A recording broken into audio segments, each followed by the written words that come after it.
How to use plugins in Figma. To do this, we have to go up here to the top left side of this menu bar, and we have to look for resources, which looks like this. And from here, you want to make sure you're in plugins. And now you can just type the name of a specific plugin you're looking for, or you can just look at the recent plugins you've used. You can also save them by clicking on this icon here on the right side of them.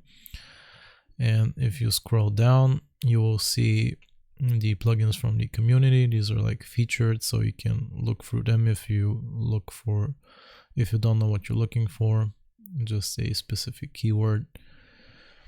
So something else you can do is you can right click anywhere on the canvas and you can go to plugins, and here you will see again your recent plugins which you've used, and you can access your saved plugins from here. You can also go to manage plugins, which will just take you back to this window here. And that's how you use plugins in Figma. I hope this was useful. Remember to like and sub, and I'll see you next time.